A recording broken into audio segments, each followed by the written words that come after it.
Hey guys, welcome back. So it's going to be a short video, just a quick update on the Super Nintendo collection. I did say in my Ask SNES this week that I'll be doing this. So I just want to let you know what's happening with the Super Nintendo collection going forward.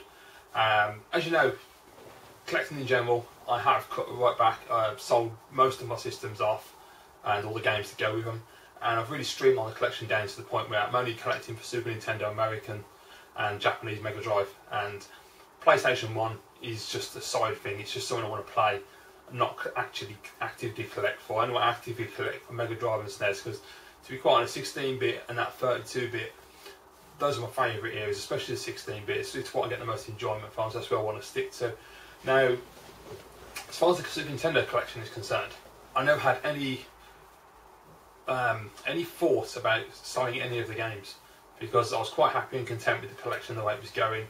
And it is my favourite system and I don't ever want to get rid of the games. However, recently I've been having a good think because I've been offloading a lot of stuff as well, and it's been helping me to really gain some more focus and get control over my collection and sort of work out where I really want to be with this retro gaming thing. So I was talking to Skunkworks Zero and Ninja Bear Hug on Twitter the other night, and they basically agreed with me that they're of this mindset anyway, so it wasn't really hard to push me. But the idea was that just to get rid of the games that I don't want.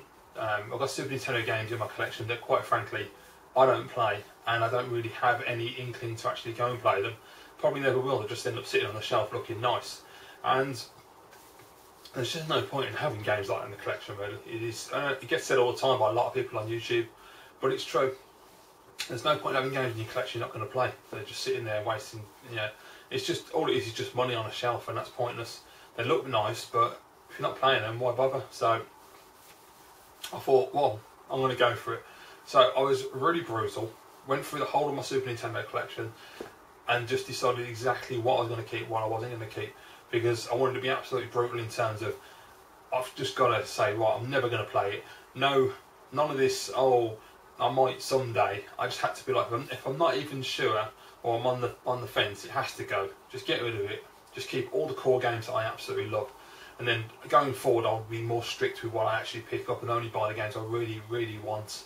So yeah, so that's what's happening with the Super Nintendo collection. But I'm not selling everything. God, never do that. I just want to streamline the collection and, quality over quantity, like everyone says. So that's the idea. So I have got a load of eBay auctions up at the moment. If you are interested in any of the games, just give me a message on YouTube and I'll let you know what my eBay store is. I won't put my eBay store in the description or anything, so I don't want to get trolled by any lunatics. Yeah, so what I've got at the moment for sale, I'll just check. I have The Adventures of Dr. Franken. I have Izzy and the Quest for the Olympic Rings, Clay Fighter, Aero the Acrobat, Harley's Humongous Adventure, Chester Cheetah Too Cool to Fall. What's that one there? Oh yeah, Battle Cars. I have a sealed copy with the hang tab attached of Metal Morph, Pit Fighter, Populous, Power Moves, the Aquatic Games, Terminator and Troddlers. And I also have Super Return of the Jedi available as well. All of those games are up for sale on my eBay store at the moment for what I would say are reasonable prices compared to actually importing and paying taxes and all that sort of stuff. So if you're in the UK, any of those games appeal to you, just give me a message. We'll work out a deal. It's all good. So the other part of this video as well, and this is Jay Cybersnake's fault, so thanks Jay.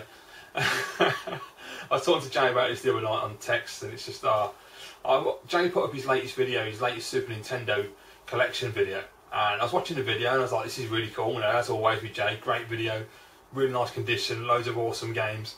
Then he comes to the Super Star Wars games, and he pointed out something that I had absolutely no idea about, and that is Super Return of the Jedi.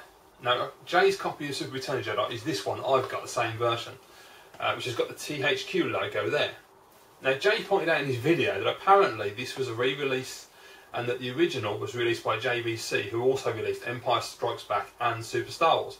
Now, my Super Star Wars and Empire Strikes Back are both JVC releases. But as you can see, I've got the THQ version of Return of the Jedi. So I was like, oh, Jesus Christ. Now, any normal person would just be like, I've got it, so I'll leave it at that. But you know me. And I think, like most collectors, it would have niggled me if I'd have just left it in the collection, because I'd have had 2 JVCs and 1 THQ and it wouldn't have sat right. So I was talking to Jane, I was talking to Retro Dave, and I was like, I've got to do it. I've got to hunt down a JVC copy. So I went looking, I found one, which arrived today. There you go. So it's a JVC, full-on JVC original copy of Return of the Jedi in really nice condition. I'm just taking out the box protector and show you. So I'm really happy. It's sort of a mini pickup video as well, this, isn't it? So yeah, I got this from retrogames.co.uk. So that was a bit of luck. I didn't have to import it or anything. It's in really nice shape, as you can see. And it's got the JVC logos on the box, the manual, and the cartridge as well, which is really good. There you go. Yeah, it's absolutely lovely actually. Manual's flat as anything. The cartridge looks fantastic. The label's really mint and shiny. It's absolutely great. So yeah, I mean, I was gonna, as I say, I could have just not bothered, but I really wanted to get the JVC one because I wanted the full JVC set, because I can't be having an odd one with this THQ re-release. As far as I understand, there's no difference in quality of the actual game, but from what I have read, people have said in older forums that the THQ one is of poor quality compared to the JVC model, and the print as well isn't as good on the THQ one. If I'm absolutely honest, I can't see any difference. I think that's bullshit, and they're just people that are hyping it. But there you go. So yeah, so I bought a JVC one to make up the collection. So I put the THQ version on my eBay store for sale if anybody wants that. And yeah, it's interesting. The most interesting thing I found was when I was searching for a JVC copy, there's not many of them on eBay, and in retro online stores they seem to be quite rare. There's a lot more of the THQ games out there. They're pretty common, the re-released versions. So yeah, if you want to get the JVC one, it's not exactly straightforward and easy to get them, unfortunately. But I was very lucky that Retro Games had a copy available, so I jumped on it because it's a good price as well. So yeah, brilliant website as well, really nice product that runs that. So there you go guys, that's what I'm doing really, my Super Nintendo collection. Just going to streamline, sell those games on, and then just when I buy new games, it'll only be games that are on my list and games that I actually want to play, because there's just no point. I'm past the point of just buying games for the sake of buying games, and just because they look slightly interesting. I need to know that I'm actually going to want to play it. So anyway, I hope you enjoyed this video guys, hope let's give you a quick update, and yeah, if you enjoyed this video, please give it a thumbs up. If you want to see more videos, just click on subscribe, and yeah, I'll see you all again soon.